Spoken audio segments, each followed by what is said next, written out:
96 विद्यार्थ्यांसाठी एकच कायम शिक्षक, शिक्षकाची व्यवस्था करा अन्यथा 16 ऑगस्टपासून आमरण उपोषणाचा इशारा।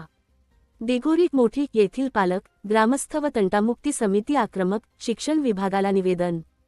तात्काळ शिक्षकांची व्यवस्था करा अन्यथा आमरण उपोषण। जिल्हा परिषद प्राथमिक शाळा क्रमांक 1, दिघोरी मोठी येथे 96 विद्यार्थ्यांसाठी केवळ एकच कायमस्वरूपी शिक्षक कार्यरत असल्याने विद्यार्थ्यांच्या शिक्षणाचा गंभीर प्रश्न निर्माण झाला आहे। या पार्श्वभूमीवर पालक, ग्रामस्थ आणि तंटामुक्ती समिती यांनी शिक्षण विभागाकडे तातडीने नियमित शिक्षकांची नियुक्ती करण्याची मागणी करत निवेदन सादर केले आहे। मागण्या मान्य न झाल्यास दिनांक 16 ऑगस्ट 2026 पासून बेमुदत आमरण उपोषण करण्याचा इशाराही देण्यात आला आहे। निवेदनात नमूद करण्यात आले आहे की इयत्ता 1 ते 4 पर्यंत 96 विद्यार्थी शिक्षण घेत असताना शाळेत केवळ एकच कायम शिक्षक असून प्रतिनियुक्तीवरील शिक्षक व भरवशावर शिक्षण सुरू आहे।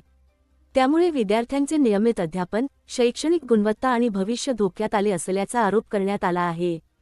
तंटामुक्ती समिती, पालक व ग्रामस्थांनी शाळेत किमान 4 नियमित शिक्षकांची तात्काळ नियुक्ती, कायमस्वरूपी शिक्षकांची उपलब्धता आणि विद्यार्थ्यांचे शैक्षणिक नुकसान भरून काढण्यासाठी विशेष उपाययोजना करण्याची मागणी केली आहे।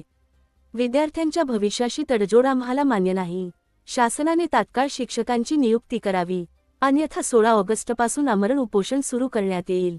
या आंदोलनाची सर्वस्वी जबाबदारी शिक्षण विभाग व प्रशासनाची राहील, असा इशारा निवेदनातून देण्यात आला आहे। या आंदोलनामुळे लाखांदूर तालुक्यातील शिक्षण व्यवस्थेतील शिक्षकांच्या कमतरतेचा प्रश्न पुन्हा एकदा ऐरणीवर आला असून आता प्रशासन यावर काय निर्णय घेते, याकडे पालकांसह संपूर्ण तालुक्याचे लक्ष लागले आहे। यावेळी तहसीलदारांना निवेदन देताना तंटामुक्ती अध्यक्ष वसंता हटवार, शरद साळवे, मनोज बोरकर, रवी बोरकर, मंगेश बानेवार आदी उपस्थित होते।